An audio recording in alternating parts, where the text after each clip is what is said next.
लहरों से डर के नौका पार नहीं होती, कोशिश करने वालों की कभी हार नहीं होती। नमस्कार, स्वागत है आपका बीएचयू वर्ल्ड के इस खास सीरीज टॉपर्स टॉक में। और आज हमारे साथ एक खास मेहमान हैं जिनका नाम है सूरज कुमार।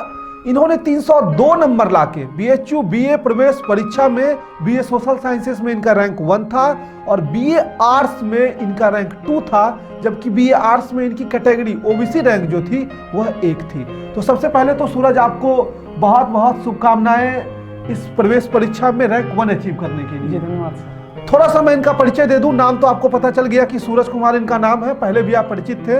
इनके पिताजी का नाम है श्री मुन्ना लाल, माताजी का नाम है श्रीमती शिवरानी देवी और ये बरगदिया लखीमपुर खीरी उत्तर प्रदेश के रहने वाले हैं। और इनकी जो 10वीं और 12वीं की पढ़ाई हुई है वह हुई है Kamlapati Guru Prasad guardian inter college से। तो सबसे पहले आपको बहुत बहुत शुभकामनाएं। पहला प्रश्न जो है वो ये है कि इस बेहतरीन सफलता के लिए आप किसको श्रेय देना चाहेंगे? सर, इसके लिए तो मैं अपने मम्मी पापा को और बीएचयू वर्ल्ड की पूरी टीम को इसका श्रेय देना चाहूँगा। चलिए, बीएचयू वर्ल्ड के ऑनलाइन कोर्स से सूरज जुड़े हुए थे, तो आज के इस इंटरव्यू में हम 3 पार्ट में बात करेंगे। पहले पार्ट में बात करेंगे कुछ बेसिक क्वेश्चंस की कि इनका 12th कहाँ हुआ था और उससे रिलेटेड क्वेश्चंस होंगे। दूसरे पार्ट में हम बात करेंगे एग्जाम स्पेशल स्ट्रेटजीज और टाइम मैनेजमेंट से रिलेटेड क्वेश्चन होगा कि कैसे इन्होंने एग्जाम की तैयारी की, एग्जामिनेशन हॉल के अंदर इनकी क्या स्ट्रेटजी थी और ढेर सारे क्वेश्चंस होंगे। और तीसरे सेक्शन में बात करेंगे इनसे रिलेटेड कुछ पर्सनल क्वेश्चन और साथ ही बीएचयू वर्ल्ड के कुछ फनी क्वेश्चंस जो हैं। तो इस 3 पार्ट में आज का ये सेगमेंट जो है डिवाइडेड है। तो आइए शुरू करते हैं आज का इंटरव्यू और सबसे पहले चलते हैं पहले सेगमेंट की तरफ जिसका नाम है बेसिक क्वेश्चंस।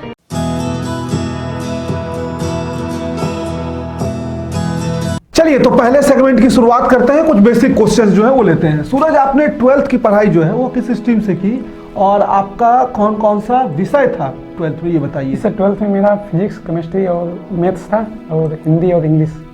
और यूपी बोर्ड से मैंने 12th किया 82% के साथ। अच्छा, तो साइंस स्ट्रीम से आप आर्ट्स स्ट्रीम की तरफ आए? जी सर। तो साइंस स्ट्रीम से आर्ट्स स्ट्रीम में आने का कोई विशेष वजह? सर, मेरा एम रहा है यूपीएससी का, तो इसलिए मैंने सोचा कि बीए बेहतर रहेगा उसके लिए, तो इसलिए मैंने बीए चूज़ किया। अच्छा, कब आपने 12th की पढ़ाई की? सर, 12th मैंने 2019 में पास। 2019 में किया और 2020 एंट्रेंस में आपका रैंक 1 आया है। जी सर। तो 19 से 20 के दौरान जो है वो क्या आपका गैप क्यों था? सर, इसके लिए वो बीएससी का मैंने एंट्रेंस दिया था। अच्छा। बीएससी का ही, तो उस बार मेरा सिलेक्शन नहीं हो पाया था उसमें। तो ये भी एक कारण रहा होगा बीए की तरफ स्विच करने का? हाँ सर, ये भी एक रीजन रहा है मेरा उसमें। चलिए, तो सूरज ने 2019 में बीएचयू बीएससी का तैयारी किया था, उसमें सिलेक्शन नहीं हो पाने के कारण ये 2020 में जो है इंटरेस्ट देते हैं बीए का और रैंक 1 ले आते हैं। तो ये बताइए, आर्ट्स ले रहे थे आप, आपको डर नहीं लगा थोड़ा सा भी कि आप साइंस स्ट्रीम के बच्चे रहे हैं, आर्ट्स लेने पे एक नया नया विषय पढ़ना पड़ेगा, हिस्ट्री पढ़ना पड़ेगा, पॉलिटी जो आप 10th में छोड़ चुके थे, तो वो सारे विषय आपको फिर से पढ़ने होंगे? नहीं सर, इसका क्योंकि मेरे पास लैंग्वेज का और मैथ्स और रीजनिंग का मैंने पहले से थोड़ा अच्छा था, मैं बैकग्राउंड था मेरा। अच्छा, साइंस बैकग्राउंड होने के कारण आपका कहने का तात्पर्य है कि मैथ्स पे आपकी ठीक ठाक जो पकड़ थी? जी सर। अच्छा, तो और जो नए विषय थे हिस्ट्री, पॉलिटी, उसके लिए सोचा अगर मेहनत करेंगे तो कर ले। मतलब मन में कोई भय नहीं था? हाँ सर, कोई डर नहीं था। चलिए, अगले क्वेश्चन की तरफ चलते हैं। अच्छा, साइंस से आप जब साइंस में मान लीजिए आपने एग्जाम दिया, सिलेक्शन नहीं हुआ, तो आपने कब सोचा कि हमको बीए की तैयारी करनी है? क्योंकि एग्जाम के बाद तो आपके मन में कुछ द्वंद्व रहा होगा। और कब से 2020 प्रवेश परीक्षा के लिए अपनी तैयारी शुरू की? सर, इसका जब रिजल्ट आया बीएससी का तो उसमें मेरा सिलेक्शन हो नहीं पाया था, तो फिर कुछ महीने तक मैंने रेस्ट लिया। फिर उसके बाद सोचा अच्छे से कि रेस्ट लिया मतलब कि क्या? रेस्ट मतलब क्या, आराम कर रहे थे या मन में चिंतन कर रहे थे? हाँ सर, सोच रहे थे कि क्या बीएससी करना चाहिए, फिर से एंट्रेंस दे बीएससी का या फिर बीए के लिए प्रिपरेशन करें। तो फाइनली फिर बीए की चूज किया। आपने बीए सेलेक्ट किया? जी। तो बीएचयू वर्ल्ड के बारे में आपको कैसे पता चला?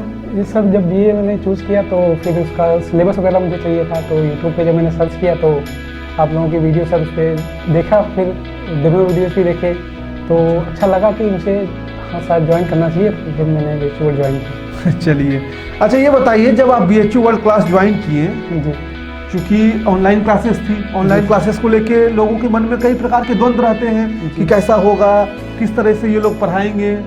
मैं सिर्फ अपनी क्लास की बात नहीं कर रहा हूँ, अलग अलग जो भी क्लासेस हैं ऑनलाइन सबके बारे में बात कर रहा हूँ। लेकिन आपने जब बीएचयू वर्ल्ड ज्वाइन किया पहला इंप्रेशन आपका क्या रहा जब आपको क्लासेस दी गई?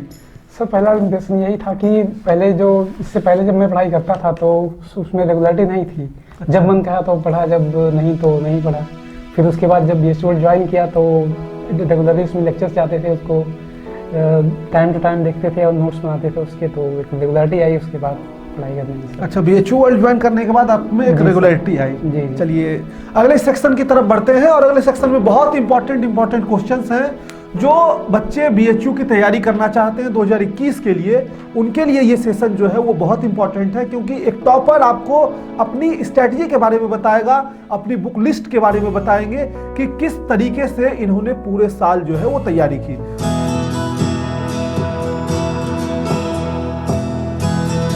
चलिए पहली क्वेश्चन जो है इस सेक्शन में आपसे ये है कि एग्जाम को लेके आपकी स्टडी प्लान जो आपका था वो क्या था, इसके बारे में बताइए। थोड़ा सा क्वेश्चन आता है बच्चों का, आपका भी आता होगा, जैसे में आप छात्र थे, क्लास से जुड़े हुए थे, आपका भी क्वेश्चन था कि सर कितने घंटे पढ़ने चाहिए और किस विषय को जो है पढ़ना चाहिए, कितना देर पढ़ना चाहिए, इस पे थोड़ा सा बच्चों को समझाइए। सर इसके लिए तो मैं यही कहूँगा कि मैं सभी सब्जेक्ट को बराबर उसका सभी को बराबर महत्व दे रहे थे, जो सेक्शंस हैं लैंग्वेज के, रीजनिंग के, मैथ्स के, जीके के। मैं सुबह से पूरा टारगेट फिक्स करता हूँ, उस टॉपिक्स चूज करके, और जो लेक्चर्स आप प्रोवाइड करते थे अच्छा। उसमें से तो वही उसको पूरा कवर करते थे शाम तक, जब तक कवर मतलब पूरा एक दिन में सब जितना टास्क बनाए उसको कंप्लीट करना है, उसके बाद फिर आगे शुरू करना। अच्छा, लेक्चर्स जब आप लेक्चर्स की बात कर रहे थे, टाइम ड्यूरेशन आपका नहीं था? जी, टाइम ड्यूरेशन नहीं सर। तो टाइम ड्यूरेशन नहीं था तो क्या नहीं करना, तब तक छोड़ना नहीं। सुबह अपनी टारगेट फिक्स कर लेते थे? जी सर। किस हिसाब से टारगेट फिक्स करते थे? टारगेट सर जैसे लेक्चर्स है जो भी 2 या 3 लेक्चर्स डेली देखने हैं, उनका नोट्स तैयार करना है और फिर उसका रिवाइज भी करना है। अच्छा, मतलब कल पे काम को टालते नहीं थे कि आज नहीं पढ़े कल पढ़ लेंगे हम? जैसा फिर लास्ट में से ज्यादा हो जाता है, फिर वो हो नहीं पाता है। टाइम जो हो जाता है वो अच्छा। चलिए अच्छा, एक चीज मैं पूछना चाहूंगा आपसे, जब आप लेक्चर्स की बात कर रहे थे आपने नोट्स बनाते थे, आपने ये कहा। जी। तो मैं थोड़ा सा जानना चाहता हूँ कि नोट्स बनाने का तो प्रेशर खैर आप लोगों पे मैंने बहुत दिया था, तो क्या आपको लगता है कि नोट्स बनाना जो है वो छात्रों के लिए फायदेमंद है या एक समय की बर्बादी है? नहीं सर, नोट्स अगर लेक्चर्स के बाद नोट्स नहीं बनाना तो वो तो जस्ट केवल उसको वेस्ट करना ही हुआ फिर सर। अच्छा, लेक्चर को वेस्ट करना हो गया? लेक्चर वेस्ट करना हो तो बेकार है, जब तक आप नोट्स उसका नहीं बनाओगे तब तक कुछ नहीं होने वाला है सर। अच्छा, एक चीज बताइए, ईमानदारी से बताइएगा जी, कि जो हमने ओरिएंटेशन सेशन दिया था आप लोगों को। जी जी सर। ओरिएंटेशन सेशन तो मेरा खैर थोड़ा लंबा हो जाता है, 15-20 मिनट तक नियम कानून में बताने लगता हूँ। ये बताइए, उसमें जो बताया था कि आप कॉपी लेंगे, उसके प्रॉपर नोट्स बनाएंगे, अपनी सिलेबस लिखेंगे, आपने ऐसा किया था? हाँ सर, मैंने पूरा कम्प्लीटली उसका पहले जब तैयारी मैंने स्टार्ट की तो पहले उसका पूरा कंप्लीट सिलेबस तैयार किया और उसके टॉपिक वाइज उसको फिर तैयार किया कि कब मतलब किस सब्जेक्ट में कौन से टॉपिक से क्वेश्चन ज़्यादा पूछे जाते हैं, कौन से टॉपिक जो है मतलब थोड़ा सा कम पढ़ना है उसका। तो उस तरीके से मैंने पूरा पहले तैयार किया था, उसके बाद फिर आप तैयारी स्टार्ट की। तो सिलेबस को आपने पहले पन्ने पे लिखा था? जी सर। देखिए, एक ये बहुत बड़ा की पॉइंट है किसी भी प्रवेश परीक्षा में तैयारी के लिए। मान लीजिए आपको कहीं जाना है तो गूगल मैप का सहारा लेंगे, गूगल मैप आपको बताते रहता है, रास्ता आप उस पर चलते रहते हैं। तो सिलेबस जो होता है, जो आपके नोटबुक का पहला पन्ना है, वो एक गूगल मैप की तरह है। वो जब लिखा रहता है तो आपको पता होता है कि आपको पहुंचना कहाँ तक और आप अभी खड़े कहाँ हैं। सपोज करिए आप हिस्ट्री की क्लास कर रहे हैं और हिस्ट्री में सारे टॉपिक्स आपने लिख लिया, इंडस वैली लिख लिया, वैदिक सिविलाइजेशन लिख लिया, महाजनपद इरा लिख लिया, मौर्यन पीरियड लिख लिया। अब आप अभी कहाँ पे हैं, कैसे पता चलेगा आप इंडस पे हैं या मौर्यन पे हैं? तो इसके लिए सिलेबस का पहला पन्ना जो है वो होना जरूरी होता है। क्या सूरज ठीक बोल रहा हूँ मैं? हाँ सर, बिल्कुल सर। चलिए अगला क्वेश्चन मैं आपसे ले रहा हूँ कि आपको क्या लगता है कि किसी सेक्शन या किसी टॉपिक को कोई बच्चा छोड़ रहा है तो क्या वो ठीक कर रहा है? क्योंकि कई बच्चों का ये होता है, मैं बता दूं इस क्वेश्चन को पूछने के पीछे तर्क, कुछ बच्चों का मैथ्स कमजोर होता है, उनको लगता है कि मैथ्स छोड़ देते हैं, बाकी सब विषय पढ़ लेंगे। कुछ बच्चों को लगता है कि कुछ ऐसे टॉपिक्स हैं, जैसे इस बार तो करंट अफेयर्स में क्रांतिकारी परिवर्तन आ गया, कुछ ज्यादा ही क्वेश्चन पूछ लिए गए, तो कुछ ऐसे टॉपिक्स हैं जहां से क्वेश्चंस प्रीवियस ईयर में कम पूछे गए हैं, तो उसको भी छोड़ देते हैं। आपको क्या ये उचित लगता है कि टॉपिक्स को छोड़ा जाए? नहीं सर, जिस तरीके से BHU जो क्वेश्चन पेपर तैयार करता है तो उसमें कुछ भी एक्सपेक्टेड नहीं, मतलब कंप्लीट नहीं बता सकते कि क्या कहाँ से क्वेश्चन आएगा, तो मुझे नहीं लगता कि किसी टॉपिक को छोड़ना ये समझदारी होगी। अच्छा, चलिए अच्छा, एक क्वेश्चन और आपसे है कि जो BHU वर्ल्ड ये हमारे लिए क्वेश्चन है जी, ये बच्चों के लिए नहीं है। BHU वर्ल्ड जो कंटेंट देता है, आपको लगता है कि वो पर्याप्त है या हम लोगों को अपने कंटेंट को और बढ़ा देना चाहिए? नहीं सर, ये हम लोगों का जिम्मेदारी है कि जो कंटेंट आप देते हैं वो तो एकदम सफिशिएंट है, उससे ज़्यादा पढ़ना भी नहीं, मतलब नहीं जरूरी नहीं है उसका। तो उसके लिए बस वही है कि जो उसको अपने लेक्चर्स वगैरह दिए उसके नोट्स प्रॉपर बनाइए और उसका जितना ज़्यादा हो सके उसका रिवीजन करिए। आपने कितनी बार रिवीजन किया था अपने नोट्स का? रिवीजन सर, क्योंकि उसका एग्जाम का डेट ही इस तरीके से बढ़ रहा था। अच्छा, लॉकडाउन में लगातार बढ़ रहा था। हाँ सर, तो उस तरीके से लॉकडाउन जो था वो हम लोगों के लिए भी एक टफ समय था, लेकिन एक चीज BHU वर्ल्ड ने किया था कि जो बच्चे जुड़े थे हमसे, हम उसको लगातार कंटेंट प्रोवाइड करते रहे। हाँ सर, वो तो आपने फिर उसका ग्रुप भी बनाया और रैंक बूस्टर ग्रुप। हाँ सर, रैंक बूस्टर ग्रुप देखिए, मैं बता दूं कि उसमें केवल उन्हीं बच्चों को जोड़ा गया था, सारे बच्चों को नहीं जोड़ा गया था। जिन बच्चों का इंप्रेशन अच्छा था, जिन बच्चों का टेस्ट में मार्क्स अच्छे थे, उन लोगों के लिए ग्रुप बना था और वो आगे भी बनेंगे। गर्ल्स और बॉयज़ के लिए वो ग्रुप बनते हैं। तो 2021 की भी जो तैयारी कर रहे हैं, अगर उनकी तैयारी पहले से अच्छी रहेगी तो बाद में आपको एक स्पेशल ग्रुप में जोड़ा जाता है। और कुछ बताना चाहेंगे आप रैंक बूस्टर ग्रुप के बारे में?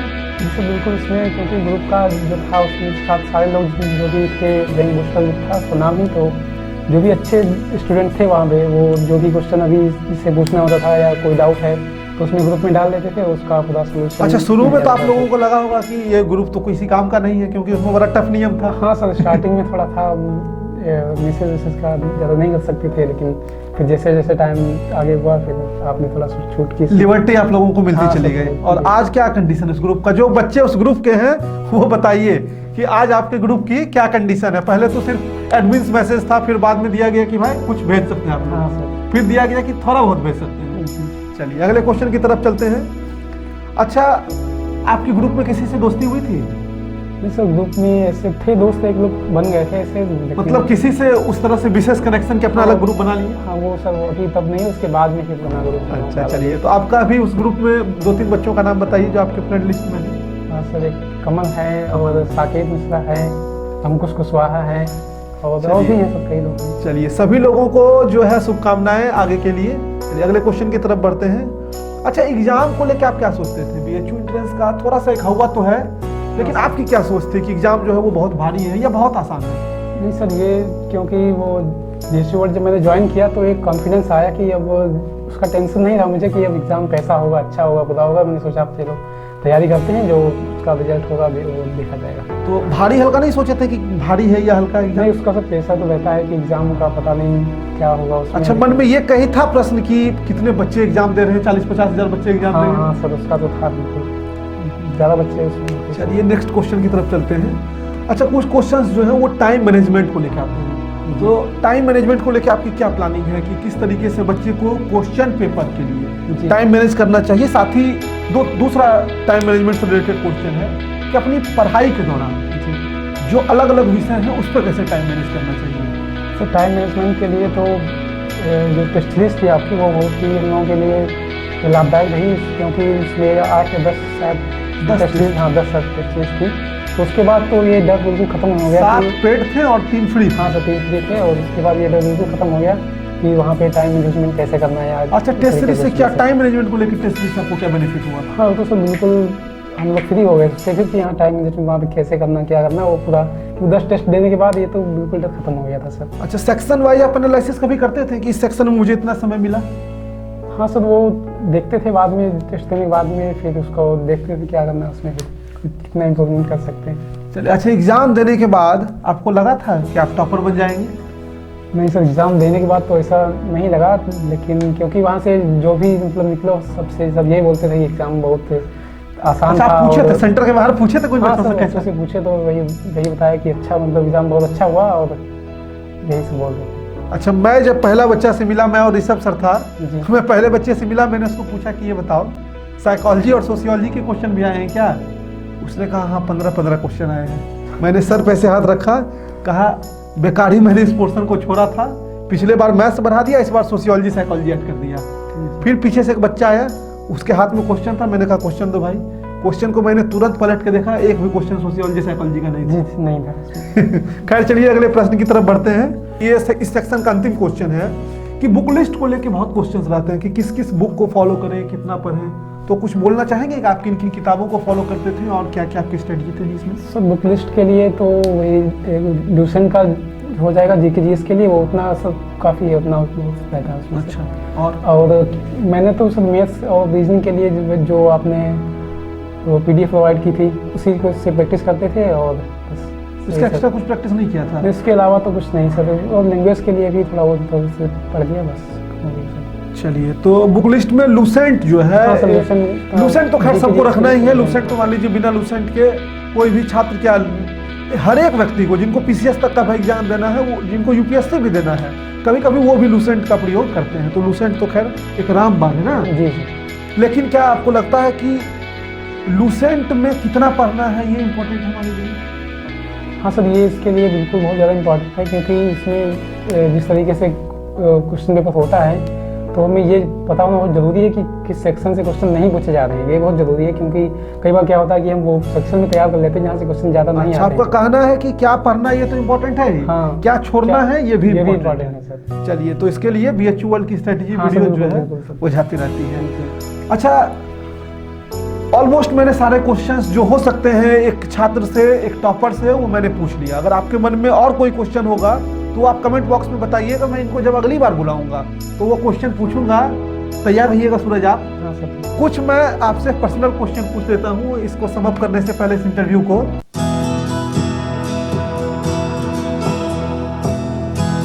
अच्छा सूरज, पहला क्वेश्चन तो ये है कि पढ़ते पढ़ते जब आप कभी बोर हो जाते होंगे तो क्या करते थे? सब पढ़ने के बाद क्योंकि ज़्यादा जब थोड़ा टाइम ज़्यादा हो जाता था तो बोर होना तो स्वाभाविक है, तो उसके लिए फिर थोड़ा टहलते थे सर, बाहर थोड़ा निकले और गाने वाने सुनते थे। आज लॉकडाउन में टहल लेते थे आप? नहीं सर, गांव में थे तो। अच्छा, गांव में बहुत लॉकडाउन का वक्त था नहीं, इसलिए। अच्छा चलिए। अच्छा, ये कुछ चूंकि पर्सनल क्वेश्चन है, आप तो घुमा दिए। हम कुछ और सोच के पूछे, आप कुछ और सोच के बता दिए। मन में हमको लगता है आप तैयार करके आए थे कि ये सब क्वेश्चन पूछा जा सकता है। हम ऑप्शन देते हैं इसमें। पढ़ते वक्त जब आप बोर हो जाते थे तो क्या करते थे? ऑप्शन नंबर ए सुनिए, गर्लफ्रेंड से बात करते थे खेल के मैदान में जाके। ऑप्शन नंबर बी है, गर्लफ्रेंड से बात करते थे बाजार जाने के बहाने। ऑप्शन नंबर 3 है, गर्लफ्रेंड से बात करते थे घर वालों से छिप छिप के।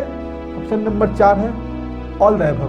बताइए सर, इस तरीके का सौभाग्य मुझे अभी तक मिला नहीं है, और ये सब उन पर कृपा होगी उसकी कि अभी जब तक मैं अपना एम अचीव में कर लूँ तब तक इस तरीके का। किसकी कृपा होगी? ईश्वर की कृपा होगी। हाँ सर, बिल्कुल।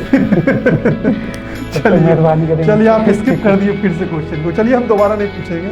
Question number 15। अच्छा, एक चीज मैं बता दूं, इस सेक्शन पे मैं बता दूं कि आप कुछ भी करिए, एक छात्र के नाते जो आपका प्राइमरी उद्देश्य है वो पढ़ाई है। अगर थोड़ा बहुत इधर उधर आप करते हैं, अपने दोस्तों से बात करते हैं, कुछ बुराई नहीं है उसमें, लेकिन उस दौरान अगर आपकी पढ़ाई बाधित होती है तो वो आपके कैरियर के लिए बहुत हानिकारक सिद्ध होगा। इस बात को ध्यान रखिएगा।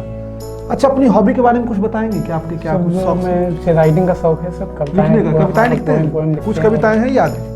सब अभी तो ऐसा अचानक पूछ दिए तो। जी सर। चलिए, अगली बार जब कभी आइएगा तो अपनी कविता के साथ आइएगा, आपकी कविता जो है वो सुनाई जाएगी। चलिए, अगला क्वेश्चन है, और अब इंटरव्यू जो है लास्ट राउंड में है। थोड़ा सा कुछ फनी क्वेश्चन है बीएचयू वर्ल्ड से रिलेटेड। अच्छा बताइए, एकदम वन वर्ड आंसर आपको देना है। बीएचयू वर्ल्ड में आपके फेवरेट मेंटर जो है वो कौन है? सर आप। हम हैं जी। अच्छा, ये बताइए सबसे गुस्सैल कौन लगे?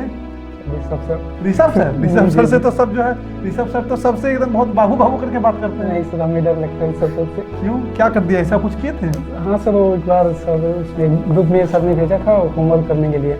अच्छा, रैंक बूस्टर वाले? हाँ सर, उसमें तो मैंने नहीं किया था, एक दिन सर ने डांटा था बहुत मुझे। मतलब क्या फोन करके डांट दिया? हाँ सर, फोन करके बोले तो रजिस्ट्रेशन हमारा कैंसिल कर देंगे यहाँ से। क्या कहते, तुम्हारा एडमिशन कैंसिल कर देंगे? तो जब रैंक 1 लाए तो सर को मैसेज किया कि सर रैंक 1 आएंगे? तो फिर सर का रिएक्शन क्या था? फिर सर बोले बाबू तो चलता रहता है सब। तो आपको कुछ उनके डांट का जो है? हाँ बिल्कुल सर, असर हुआ उसके बाद से। कुछ लगा कि पॉजिटिव था कि? हाँ सर, बिल्कुल उसका इम्पैक्ट, तभी तो सर आज यहाँ बैठे हो आपके साथ। चलिए, तो ऋषभ सर जो है काम किए इनको डांट के ना? जी सर। चलिए, तो उनका एक इम्पैक्ट रहा। अच्छा, सबसे स्मार्ट आपको बीएचयू वर्ल्ड में कौन लगते हैं? वैभव सर। वैभव सर? वैभव सर के लिए बल्ले बल्ले। अच्छा, आप अंत में कुछ बोलना चाहेंगे बीएचयू वर्ल्ड के बारे में? बताइए, अपनी तरफ से कुछ ऐड करना चाहे कि कुछ बच्चों को जानना चाहिए, या जो कुछ भी आपकी स्वतंत्रता, जो बोलना चाहे बोलिए। अंत में मैं यही कहना चाहूँगा कि जो लोग भी 2021 के एंट्रेंस की तैयारी कर रहे हैं, जो अपने प्रति ईमानदार रहिए और अपने लक्ष्य की ओर अग्रसर रहिए धीरे धीरे। भले ही आप धीरे धीरे चलिए मगर चलते रहिए, आपको रुकना नहीं है। कुल मिला के कहना है कि कंटिन्यूटी जो है जी सर, वो मेंटेन continuity करनी है पढ़ाई में। बिल्कुल। चलिए सूरज, आप BHUL के साथ जुड़े, आपका बहुत बहुत धन्यवाद और आपको पुनः शुभकामनाएं आपके उज्जवल भविष्य के लिए। अभी तो आपने एक छोटी सी सफलता अर्जित की है, अब जो मेन लड़ाई है वो BHU में आके है। आप यहाँ से आइए, तैयारी करिए, आपके जो सपने हैं IAS PCS उसमें लग जाइए और दिन रात मेहनत करके ही किसी सफलता को हासिल किया जाता है। तो मैं आपको पुनः शुभकामनाएं देता हूं, पूरी टीम की तरफ से शुभकामनाएं देता हूं और उम्मीद करूंगा कि आपने जिस तरीके से BA प्रवेश परीक्षा BHU में रैंक 1 अचीव किया है, इसी तरीके से हर जगह अव्वल साबित हो और समाज में एक बेहतर रूप में अपने आप को प्रतिस्थापित करें। बहुत बहुत धन्यवाद BHUL के साथ जुड़ने के लिए। और आगे आपको टॉपर्स टॉक में जो है अलग अलग सब्जेक्ट के अलग अलग मेंटर्स के साथ, अलग अलग लोगों के साथ आपको टॉपर्स टॉक की सीरीज आएगी, अलग अलग कोर्सेज के बच्चों के साथ। आप किस कोर्स के लिए चाहते हैं ये कमेंट बॉक्स में बताइए और आपके क्या क्वेश्चंस हैं, अगर कुछ स्पेशल क्वेश्चंस जो अगले आने वाले टॉपर से पूछना है वो बताइए, उसको भी BHUL अपनी टीम जो है वो ऐड करेगी टॉपर्स टॉक के दौरान। तो मिलेंगे फिर से नए वीडियो में नई जानकारी के साथ, तब तक चैनल को सब्सक्राइब करिए, बेल आइकन दबाइए। बहुत बहुत धन्यवाद।